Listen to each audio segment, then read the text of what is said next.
92-93. Man dama jàngandoo ak moom 1992-93. For 1 year, immediately he spoke. Te jàng nañ diiri at moo tax ba mu waxee. I recognized the voice. Xamee baat bi. And then Tumbun Tamba was not happy with it, and he told him, "You will pay for it." Te Tumbun Tamba kontaanu ci woon de mu ne ko li nga def nii nag dañ ko fay de. Then I was told to stand up. Ci lañ ma wax ne naa jóg taxaw. The plastic bags that were placed on your head, were they placed on your head the same time? One after the other. Dañ ko fa doon sol benn par benn. They will beat me till it is burst, and they will put another one. Don't toj ñu solal ma beneen. Did they beat you before electrocuting you, or they electrocuted you before beating you? They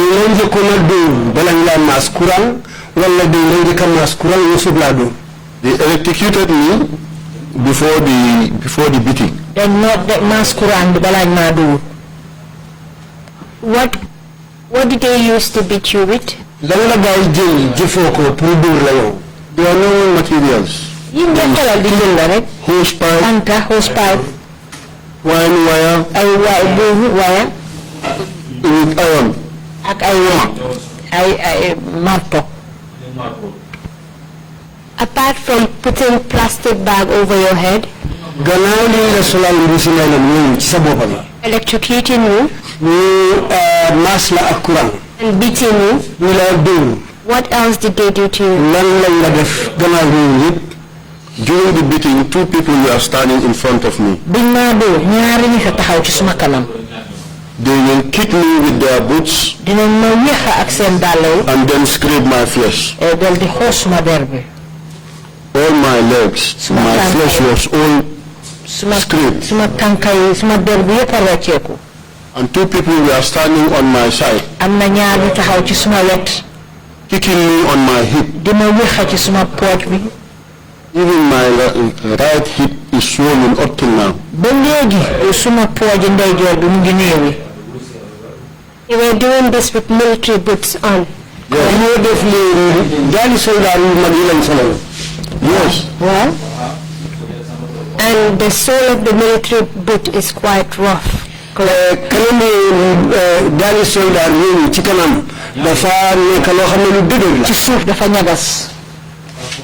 It's rough and it's very hard. It is better for somebody to slap you with his hand rather than taking that boot. The 2 people that were standing over your leg will stomp on your leg.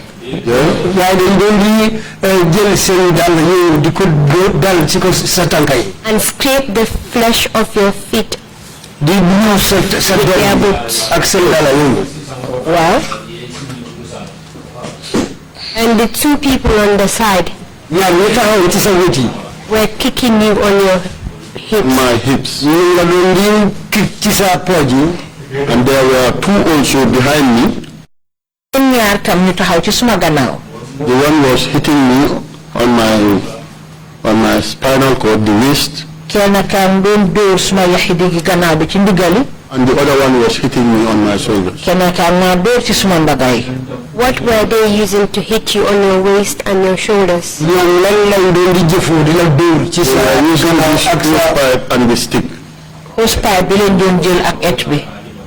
Was this done at the same time?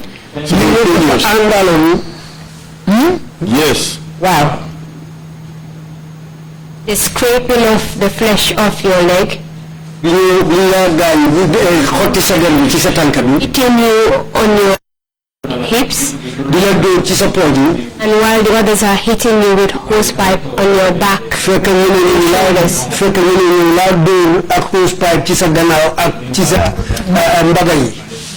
Yes, Council, it was done simultaneously. Wow, Council, How about the electrocution? That they have stopped the electrocution. Because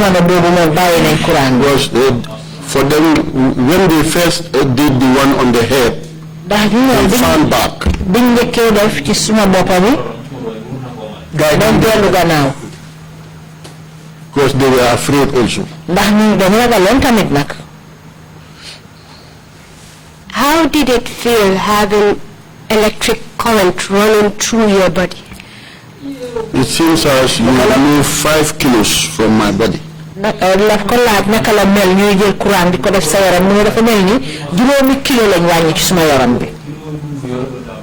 And I was feeling dizzy throughout. te maa ngi doon miir jamono bu ci nekk. What else did they do to you?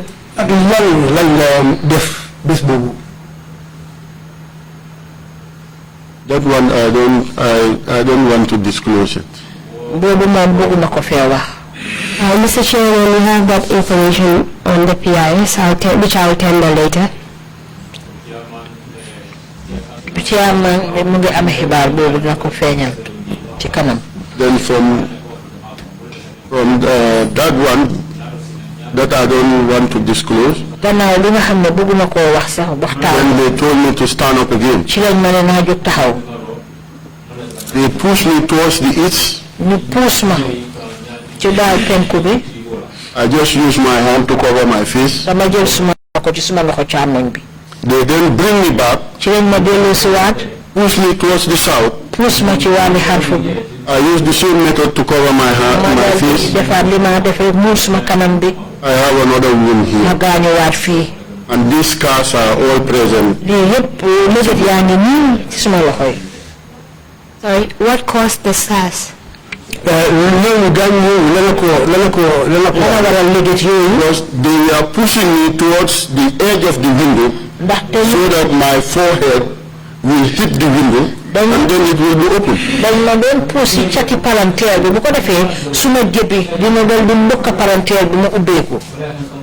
But God said just cover your face. waaye yàlla ma ne rek muural sa kanam bi. And I was protected. loolu moo ma aar. Still up till now my hand, and because the way they push me with force waaye ba léegi suma loxo bi ndax ci anam liñ ma poussé ak forcé. and how my hand hit the edge of the window. ak suma loxo bi ni mu dóoree cati palanteer bi. Oh, it was very painful. métti woon na torop. What else did they do to you? They asked me to sit down. donc jógee na ñu demal naa toog. Musa Jame came hypocritically. Musa Jame came ak naa fi xayaayam. Commander, you are the one they are beating here. mu ne commander yow leen fi doon dóor. I say I'm the very one. ma ne ko man la de. He said, okay, don't beat him again. mu ne waa bu leen ko dóorati. They ushered me to the reception ñu yóbbu ma ca reception ba. where the former speaker was seated. nga xam ne ka nekkoon speaker mu ngi fa toog. When he saw me, ba ma gisee. he started trembling. mu door di lox. You know, in Mandinka, when he is caught by surprise, xam nga soo sa moom soo gisee daal lu ko betta. ci la daal di yuuxu ne wóoy suma ndey. dara fa ñu jawya sifa be ñun banko kam. ndeke façon ñu coxoor yi mu ngi ci biir réew mi. kabiri bama yewu. baama suma ndey juróom. noonu maaji. musuma koo gis. Musa fo intelem ba. Musa ndax man la. ako no honorable it is. mu ne déedéet honorable yow moom toogal. Can you please help us translate that in English because they were not doing that? Well, what he said was that when the former speaker saw him, he was so shocked that he started trembling. What he said in Mandinka was that if a Mandinka person is surprised in that way, well, they always feel shocked. And what followed was that he was saying, Mba Koko, that means, to my mother, I have never seen anything like this. On the whole, this type of cruelty is existing in this country. And that was because of the state you were in. Yes. waaw. waaw. For how long were you tortured? The plastic bags take almost 20 minutes. buusi na la yi moom dem na ba ci diiru ñaar fukki minute. And This one that I don't want to disclose went for 3 minutes. And this other one 5 minutes. 5.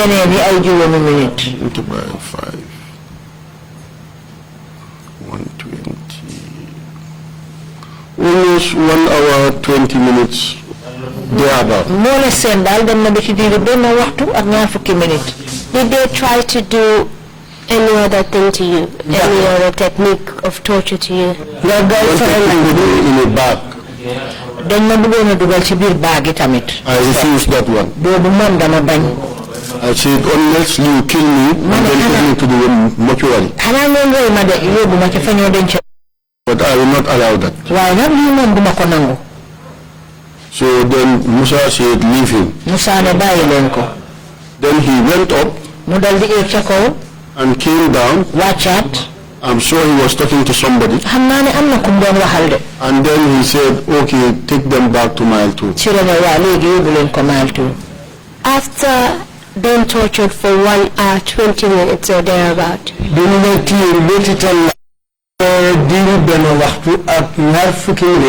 were you able to walk? I cannot walk. With the electrocution and the merciless beating, beating on my spinal cord and my shoulder, I was helpless. I called the attention of Sana Manjang. I want them to help me slacken the cuff because my hand was swollen like a pancake. So he said, no, we forgot the key at mile 2. But Michael Collier spoke in our language that he is telling lies, he's in the vehicle. If he moves from this place, I will bring the key and open it. So when we moved, he went to the vehicle and bring the key. That is how he slackened it. Then my hand started to go down.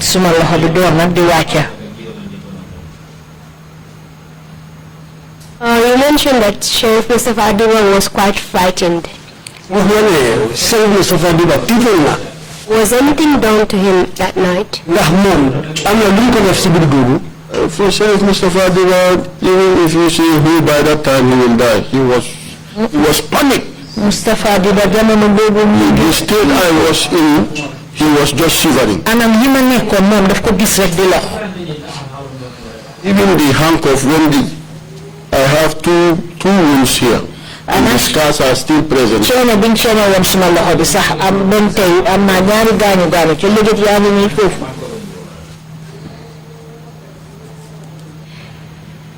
Did they provide any medical assistance to you before taking you to mile 2? Then that I will be a VIP. I was just taking direct.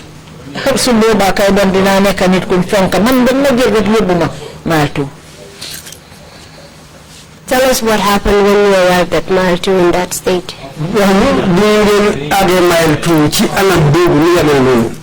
The normal protocol. I cannot even walk to the reception. They have to support me. When you enter the reception,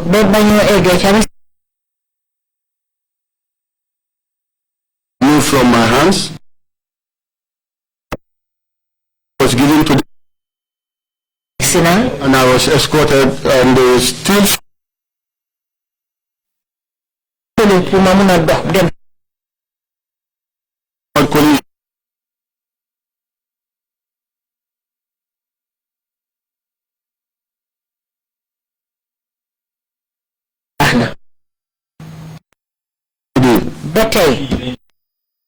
get money.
to help you ease the pain you were in.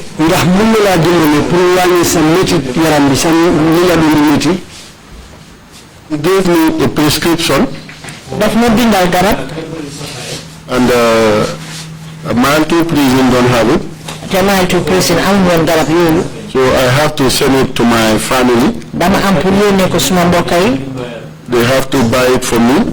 Ñu am pour jëndal mako. Then I was using it. Mom la doon jëfu. How long were you in detention before being taken to court? ñaata waxtu la def ci wax jàpp bi ñu la jàpp ni bala la yóbbu court. In fact, I can't remember how many days or months. One Friday afternoon around 4, we were arraigned at the High Court in Banjul. Mënuma fàttale ko nag ñaata weer la wala ñaata bés la waaye xam naa ne dafa tombé ak benn àjjuma ci bëccëg ci la ñu yóbbu nag ca court ba àttekaay ba.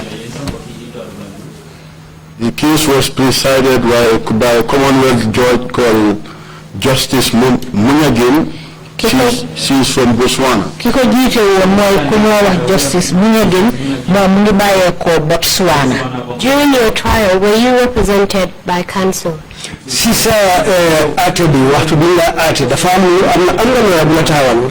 The first day we were not represented. Bés bu njëkk ba amul benn lawyer. And the second day we were able to send word to our families to look for a counsel for us. ci ñaareelu bés bi nag ñu fexe yónnee kàddu ci suñu mbokk yi pour ñu fexe dimbali ñu amal ñu lawyer. How many of you were charged? yéen ñaata nit lañu tuumal noonu.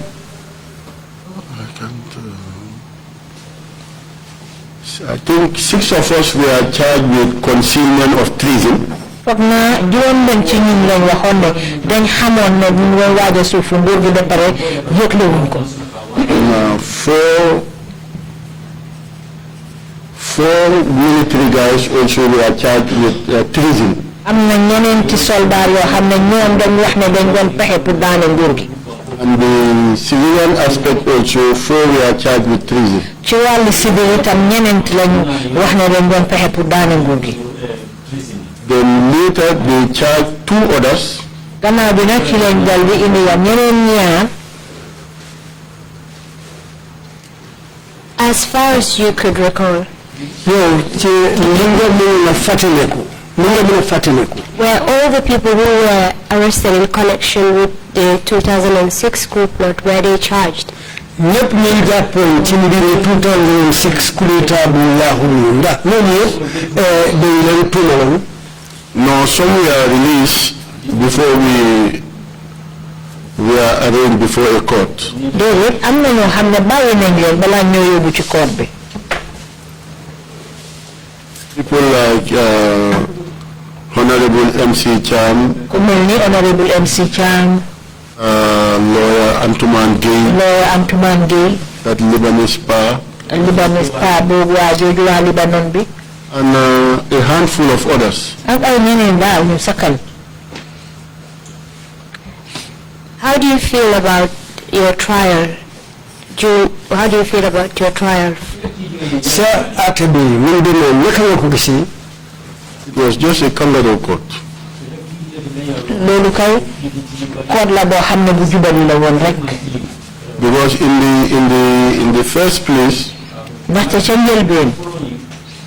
there was nothing in the CPC. amul dara loo xam ne mu ngi woon ci book bi. called concealment of treason. loo xam ne wone na ne dañ doon mubba li nga xam ne yëg nañ ko ci mbiri xew-xew bi. In 2006 by then. jamono boobu 2006 la woon. It is after our sentence. gannaaw boo xamee ne nag tëj nañ ñu ba pare. In 2009. atum 2009. I cannot remember who was the Minister of Justice. mënuma fàttali kan mooy ministre bi saytu woon wàllu àtte yi. Is the one that tabled the bill in the National Assembly. moom moo dugaloon loi boobu ci néegi député yi. For concealment of treason to be included in the CPC. pour nag ñu boole ko nag ci téere bi pour wane ne nit ki bu xamee ne yëg na ba pare laxa ko wanewu ko. You felt that you were unfairly tried. well nga gis ni daal sa àtte bi nekkul àtte bu jub. 1,000,000%. waaw bu baax sax. Were you eventually sentenced? ndax mujjee laa tëj. I was sentenced to 10 years. tëj nañ ma di fukki at. And before the sentence, balaa ma doon tëj. even before going to the court martial, balaa ma doon dal sax ci attekaay soldaar. there was an opinion from the DPP. amoon na xalaat bu bàyyeekoo ci DPP. change our cautionary statement to witness statement. kayit pour ñu wécci li nga xam ne mooy suñ kàddu yi nga xam ne dañu doon laaj léegi ñun ñooy seede yi. Ali Cisse came and said that we are going to be witness. Ali Cisse ñëw ne léegi ñun ay seede la ñuy doon. They opened us early in the morning. ñu ubbi ñu ca suba teel.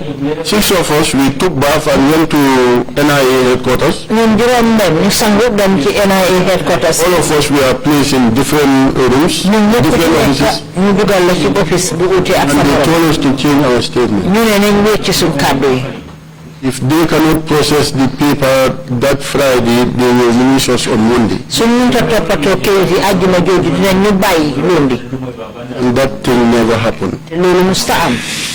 What did they want you to change your statement to?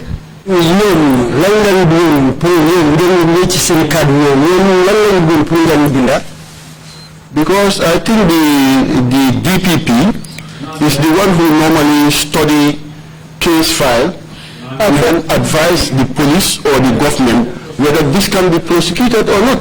ki nga xam ne moom moo jiite ñu ñoo yóbbu pour àtte leen moom moo war a joxe woon ndigal ndax lii war naa continuer wala déet. And eventually you were sentenced to 10 years imprisonment. Yes. During the course of your detention at Mile 2 prison,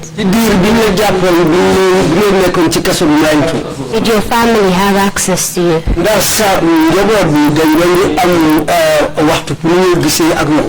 After my sentence? Before and after, during your detention and after your sentencing? After we went to court for the second time, then we were allowed to have access to our family members. But it's just 10 minutes. Sometimes 5 minutes.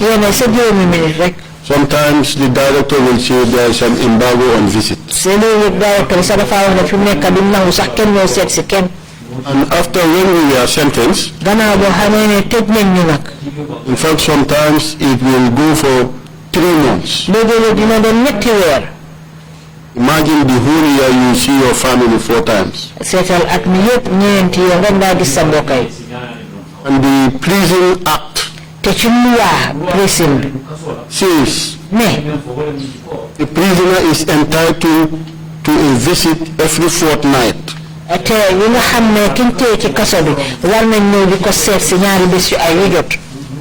But for them, as they did not understand fortnight, they are taking it for 4 weeks.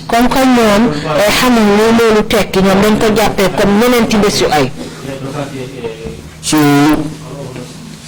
he does things as he wishes.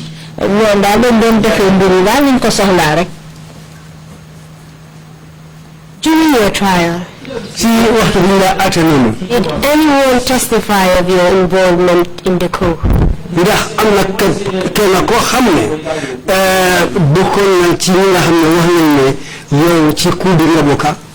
There is no one that testified against me in the coup. All the evidence before the court martial,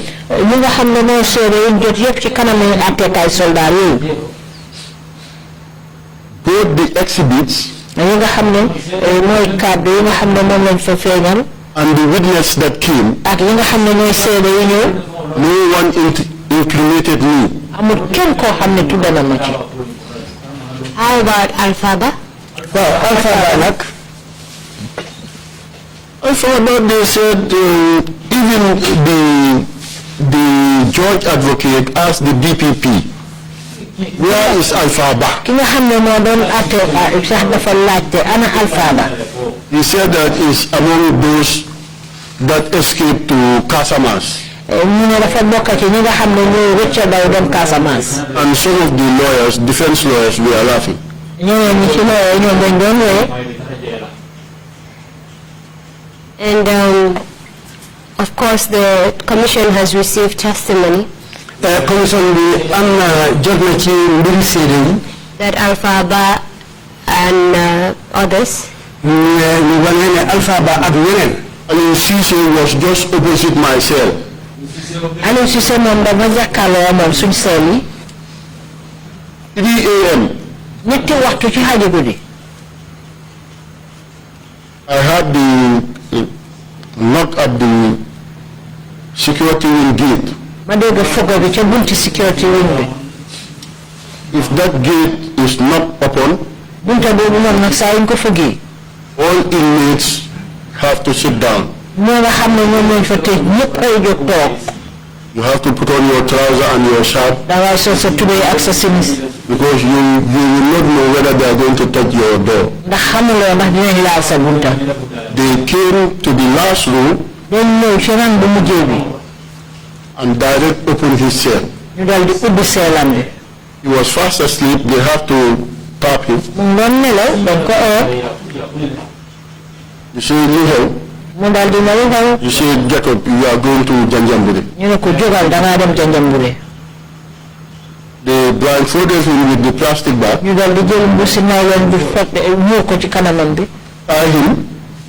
dal di ko takka. And then cuff him at the back. dal di ceeñu loxoom yi ci gannaawam. That time it was very cool.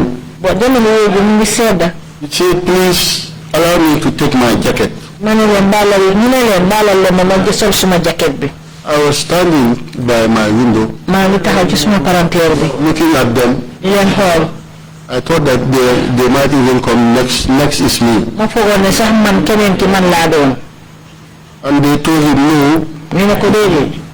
Later you will come and collect it. gannaaw bi dina ñëw pour jël ko. He was the only one that was removed from my room. moom rek lañ jëlee nag ci rang bi ma nekkoon. And in the first row there, Marina and others were there. rang bi njëkk ba Marina ak ñeneen fa lañ nekk. Marina was there, Ibulu was there. Marina fa woon Ibulu mu fa woon. man la fi koor. And they escort them out. ñu génnee leen foofu ca biti. Yes, within few days, we fan heard that these people escaped. The vehicle had an accident. te moto bi dafa am accident ñu rëcca. And everybody was laughing. ñëpp a doon ree. why were you laughing? You tell you the because it's a cooked up story. bi xam naa ne loolu wax la boo xam ne dañ ko togg. You knew at that point that they were executed. Yes. Some of the junglers ñeen na ci jongula yi. who were brought in prison, ñoo xam ne gannaaw gi indi nañ leen ci kaso bi. they told us ñooñu ko wax. that when they killed them, mais biñ leen reyee. even Sana Manjan's pistol Sana Manjang dropped sax in the well. fetalam bi dafa rot ci teen bi. What has been the impact of your detention? yow jàppa bi nga jàppa noonu lan la isil ci lan la isil On you and your family? ci sa kaw ak sa njaboot. It was a big blow on me loolu nag moom lu métti la woon ci man. because my plot of land at Brusubi phase 1, ndaxte suma kër bi nga xam ne moo nekkoon Bruce bi phase 1. which is next to the church, nga xam ne mu ngi delloo ak church bi. I have to dispose it dama am pour joxe ko. because my son was going to 6th form Marina, ndaxte suma doom bi mu ngi doon dem 6th form Marina. and there was nowhere that we can pay. amutoon fenn foo xam ne dañ ko doon mun a fayal. So we have to dispose that to pay for the dama am bill. jaay kër ga pour mun a fayal xale bi. And my children were traumatized. suma xale yi ñoom seen fit dafa dem. But my wife and the family, they were always consoling them. waaye nag suma jabar ak mbokk yi dañ leen doon jéem a dalal. What is the state of your health at this moment? fu mu nekk nii jamono ji sa wér gu yaram I'm just trying to be strong, but to be honest. But to even to walk sometimes 100 meters, I have to stop and do some squatting before I can continue. Thank you very much, Mr. Witness. Thank you for answering all of my questions. Mr. Chairman, at this point, I would like to put in his protected information sheet as exhibit. That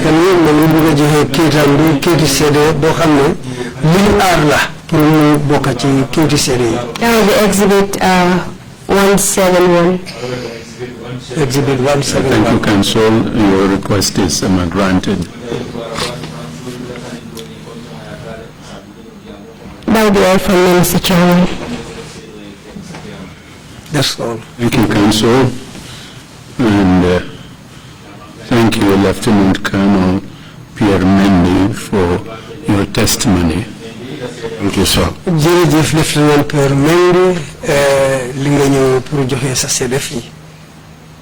Lieutenant Colonel Mendy, you seem to have served your country in uniform honorably and magnificently. Lieutenant Colonel Pierre Mendy,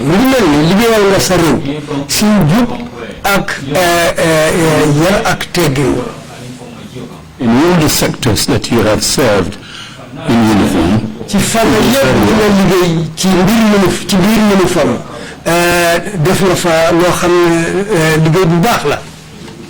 the time of the first President Majora,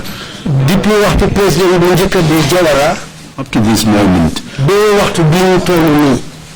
you served your country very well.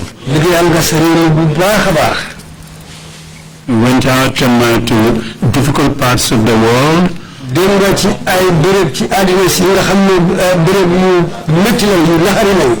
You serve the United Nations.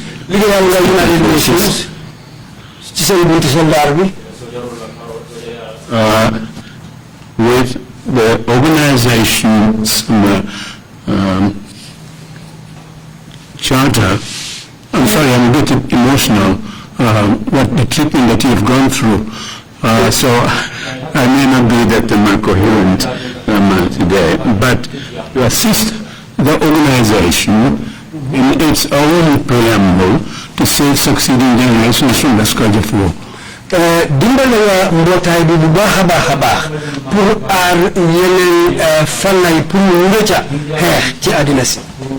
And what did you get in payment for that? Gruesome, appalling torture?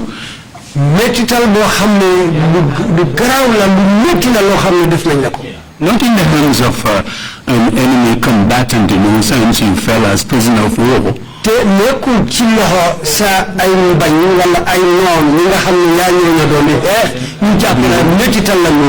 You probably would have had better treatment in the hands of that enemy combatant. You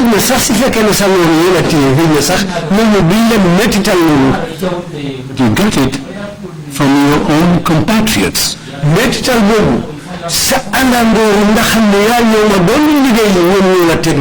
Your own colleagues as well. In a country that you served them so well. Well, may God bless us. I'm sorry I can't go any further. If you have any questions, please indicate. Commissioner Samba, please.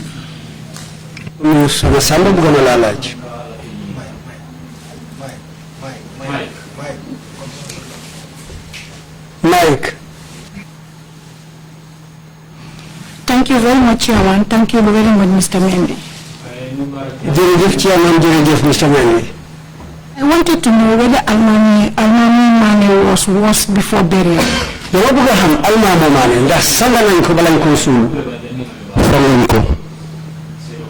He was not washed. So it was buried like that, and he is a Muslim. Yes, because I asked. Me, I'm a Christian. I've never seen a Christian presiding over a Muslim burial. Wadi latte wonna waxna len ni man de Christian la te musuma gis Christian bo xamne modi jité fu ñu solo julit. And I have never seen a dead body not washed before the burial rites. Te musuma gis ñew bo xamne dañ ko jël sul non rek te sanguñ ko. But it was instruction from my superior which I cannot deny. Waaye nag loolu ndigal la boo xam ne suma kilifa moo ma ko santoon te mënu ma woon a bañ. And I called the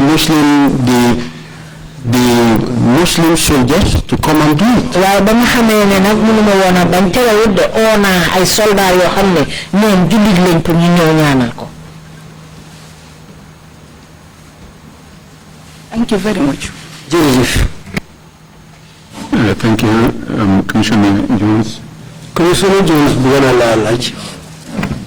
Thank you, Lieutenant Colonel, for your testimony, and sorry for everything you had to go through. jërëjëf Lieutenant Colonel ci sa seede bi nga joxe nii lii nekk na loo xam ne lu daw yaram la li dal. Regarding the sale of your land to pay for your son's tuition, li nga jaay sa kër sa pàkk bi pour fayal sa doom njàngam. I wish to inquire, was this while you were in prison or after your release? I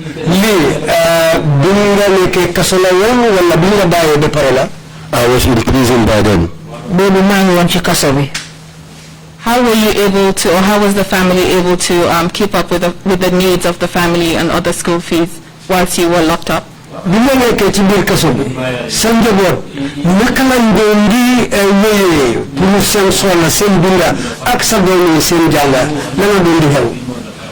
wife is working, and there are well-wishers who always chip in to help the family survive.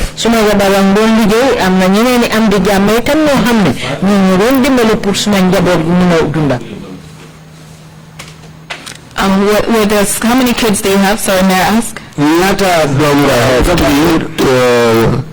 two girls with one boy.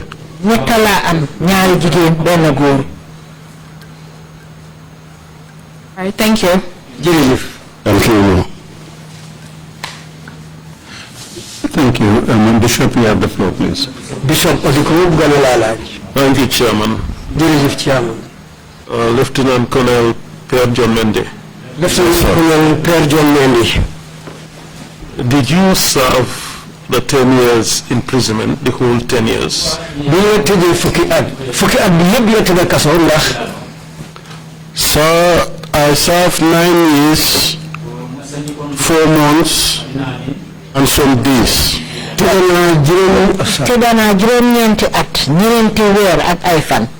And thank you very much for this question, because I left something out. Because as a Gambian, I should have a remission.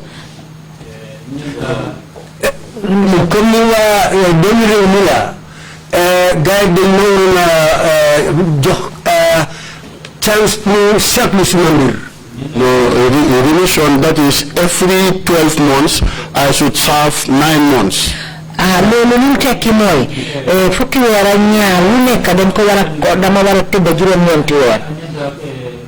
So that means I was supposed to serve 90 months.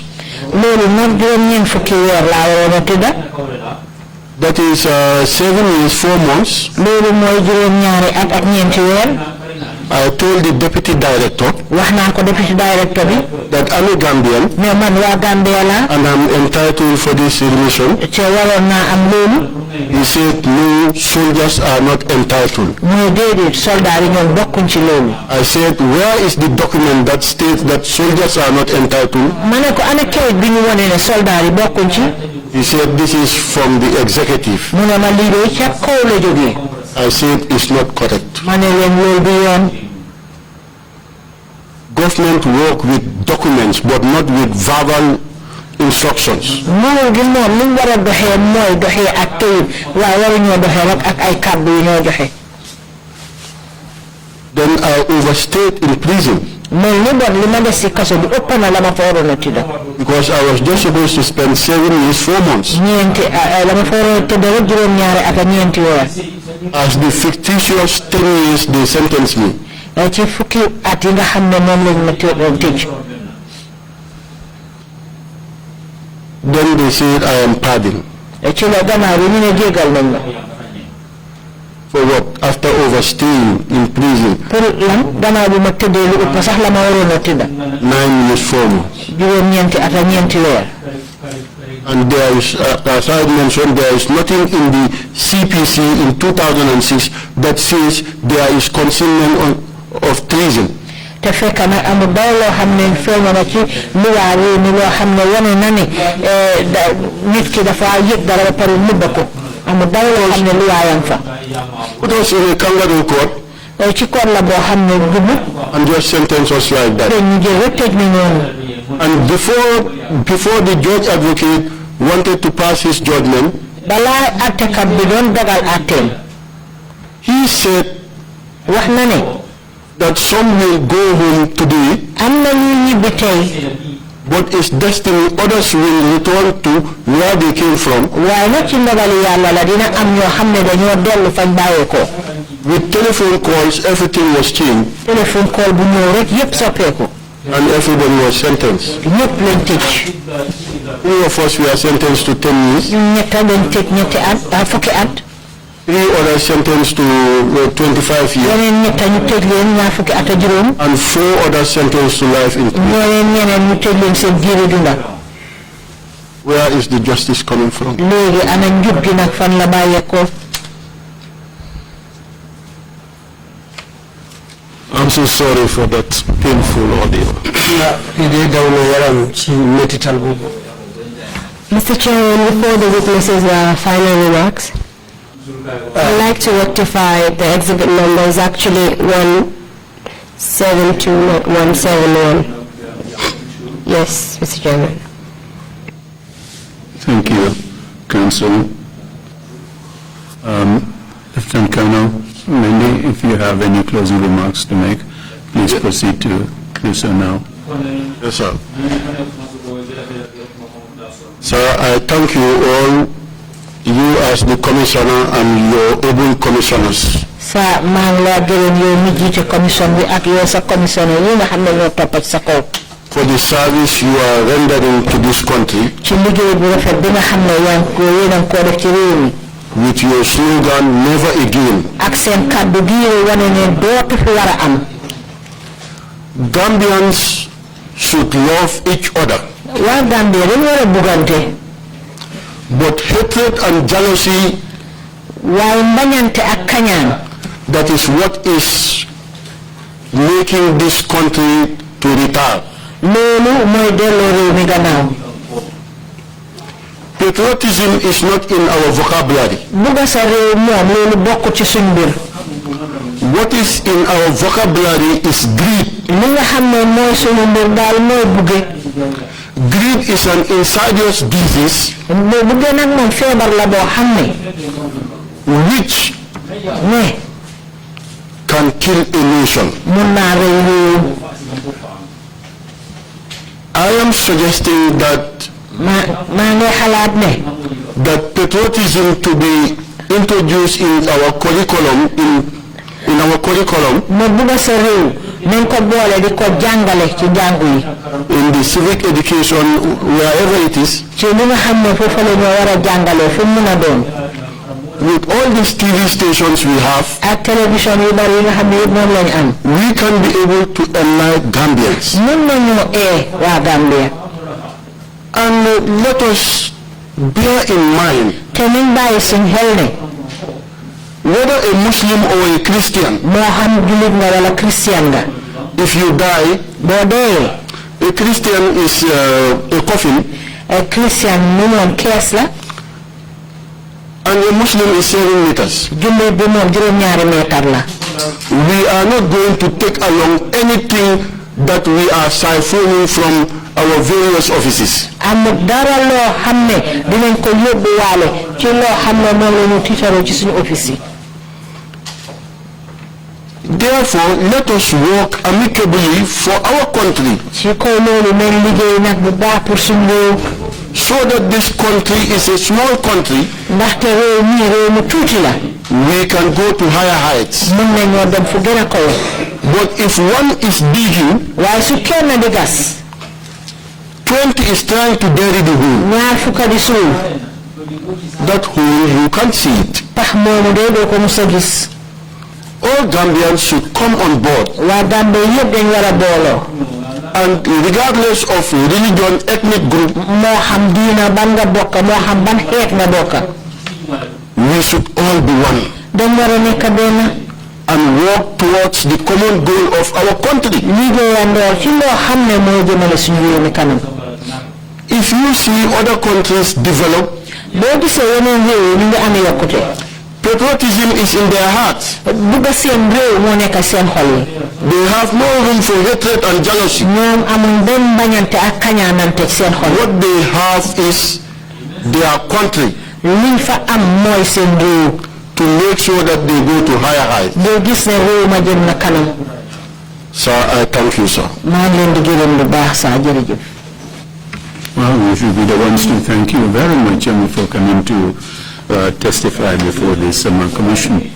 ñun kay ñun ñoo la war a gërëm bu baax ci li nga nangoo ñëw ci commission bi. You are right, and greed and all these other things. Hatred and jealousy.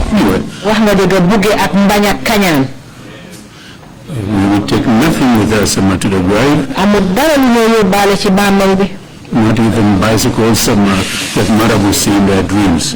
bicycle yi nga xam ne sax moom la sëriñ ba gënte sax du ànd ak ñun ci bàmmeel. But we thank you very much for coming to testify. waaye ñu ngi laa gërëmati beneen yoon ci li nga nangoo ñëw pour joxe fi sa seede. We'll end our proceedings now. fii la ñu amale nag tey. On Monday at 10 o'clock. lundi fukki waxtu yi ci suba. Meetings adjourned. Thank you all and have a safe weekend.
Love like fire. Wow.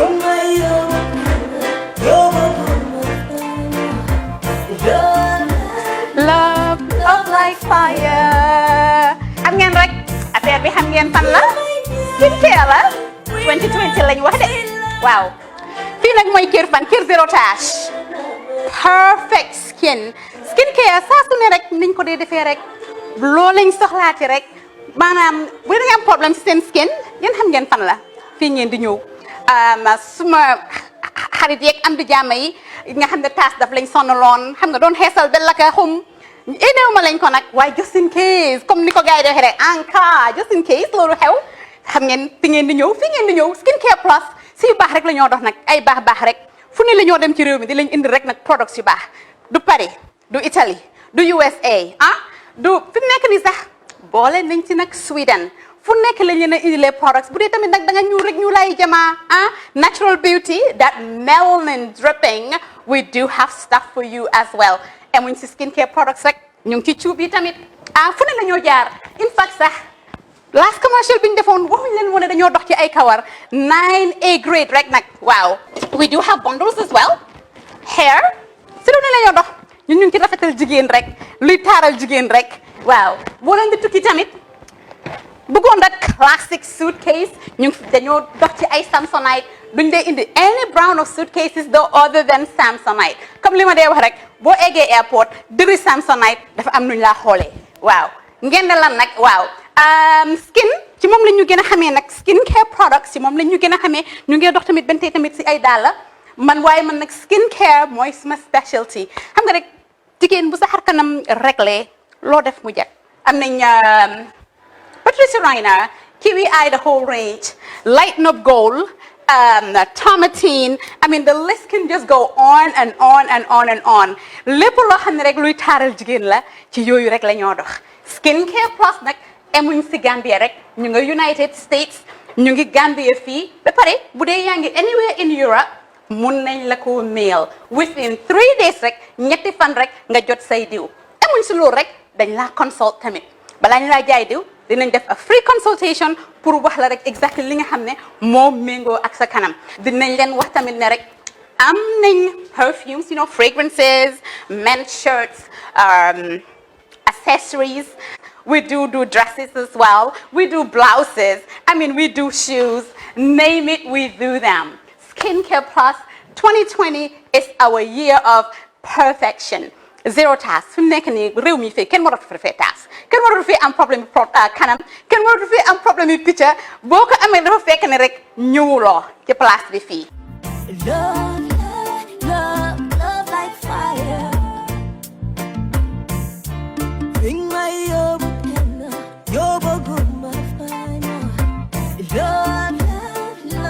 love like fire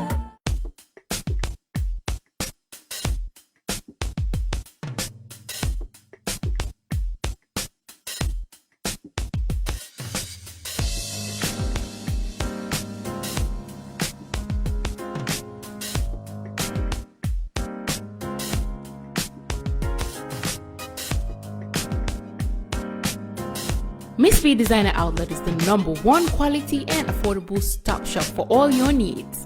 Get your evening dresses, suit and ties, office wears for both ladies and gentlemen, beach wears, sport wears, pure leather shoes for men, quality belts, bags, heels for all beautiful ladies, original perfumes, accessories, and a lot more.